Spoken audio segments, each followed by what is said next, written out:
my name is Isabella Greene. Welcome to my channel. Experiencing inner contradictions. Welcome to the human realm. And here's a little piece of information that adds to perhaps understanding why we as human race are so contradicted within ourselves, not only internally on the individual level, but also collectively. So yes, of course, there is conditioning, there is childhood trauma, but there is another level of foundation to that that I find quite fascinating, a little bit peculiar. So here we go. Vast body of channeled material. People who channel non-terrestrial consciousness. Wendy Kennedy, that's the ninth dimensional Pleiadian collective.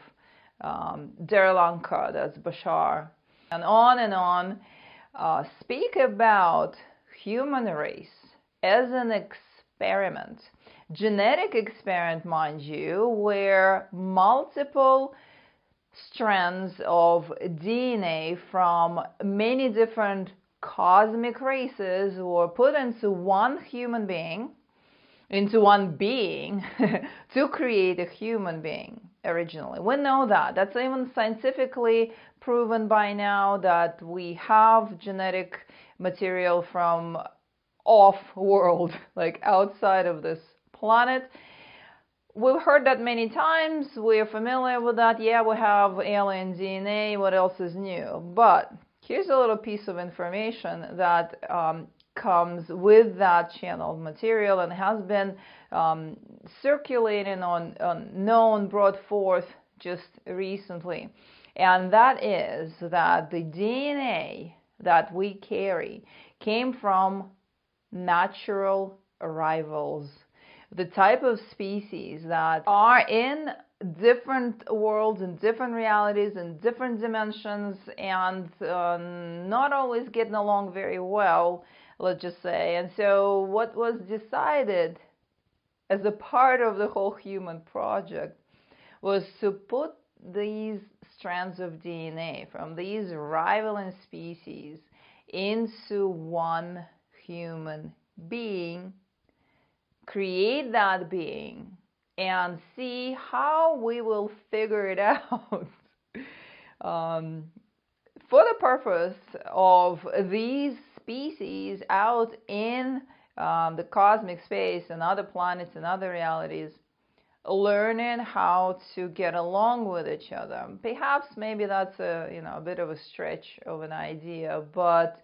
the fact that we carry reptilian DNA, we have a reptilian brain. That's science right there. We have a mammalian brain in the same head right there. We have the opposing left and right hemispheres of the brain, unless we work on it and bring things back into harmony. And by the way, when human beings are in extreme survival, in extreme fear, mammalian brain gets suppressed and the reptilian brain steps forward and we become savages towards each other. That's when all of the, human compassion and kindness, that kind of goes out of the window. Everyone is out for themselves, for survival. And so that stimulates the strands of DNA that, let's just say, are from lower realities. And makes me kind of wonder if if the whole thing that's happening here on Earth at this time, it has been happening for millennia pretty much, the handlers keeping the human race in constant fear and constant survival mode, whether it's real or imaginary, if they are aware that stimulates that reptilian brain and the DNA strands that keep us in more on the level of survival, and so more connected to the lower type of reality. So the third density is very specific in that way. Maybe a fourth dimension there too, but we have DNA from incredible advanced civilizations and not so advanced civilizations from the cosmic perspective. From human perspective, they're all over advanced compared to where we are at. And so the inner contradictions are for us to work out and to find the peaceful coexistence, the way of embracing yourself from within with everything that's happening internally, all of the ups and the downs, and the dark side and the light side, and you name it, the whole list. We experience the entire spectrum of that variety of states of being. And very often we judge ourselves for, oh, I'm not 100% of the light, or I'm not 100% of the good person, and oh, where did that come from, or oh, I still have the dark side. But the idea of the journey with this kind of soup of DNA that we're carrying, and the idea of the research of the species that created us, apparently, is to find that middle ground, to find that way of peacefully coexisting with every little thing that's happening internally. And yeah, that's the hero's journey, quite frankly. And the hero's journey wasn't created for it to be easy. That's why it's called the hero's journey. So we start from the dark and very often work our way into the light. But I tell you this, that once we get to the point where we're able to observe, be aware of, bring to the light all of the aspects of ourselves that are, let's say, not necessarily of the light, the dark side, the shadow of ourselves, and we process it and we accept it and we embrace it and we receive it and we clear the traumas that generated it or helped to generate it or activated it, rather, things get easier. Things get more balanced. We kind of arrive into a higher level of consciousness where the wobble is no longer as intense. And so the polarity is no longer as intense. And you find a way to embrace yourself in wholeness.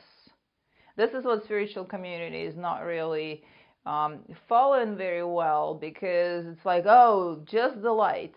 None of that other stuff. Just forget about that other stuff. But everything that's repressed eventually generates a physical condition in your body. That's where all the illness comes from. No, that is not the way to go. The way to go is to receive and embrace and collect yourself back into oneness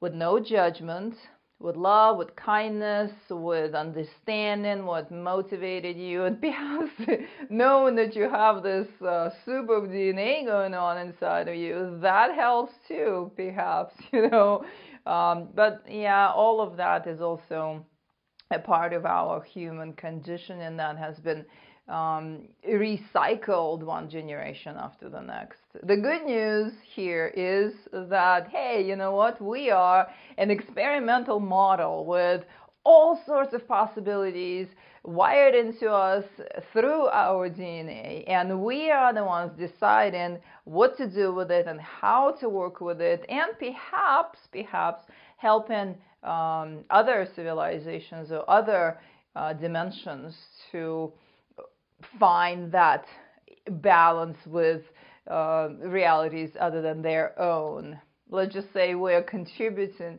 to that. That's a great thought. And then the inner work brings you into the state of coherence and into the state of peace, inner peace and receivership of your own everything. Not that you want to polarize to one or the other, but you want to be right there in the middle. Like the Tao teaches us, remain in the center.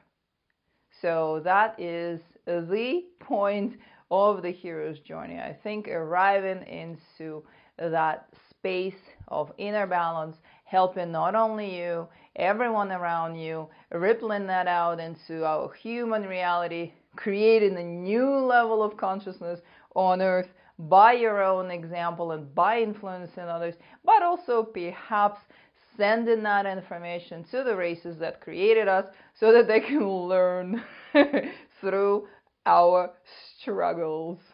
All right, thank you very much for tuning in today. Please subscribe to my YouTube channel. I'm bringing all kinds of information on this channel, and I'll see you next time. Take care now. Namaste.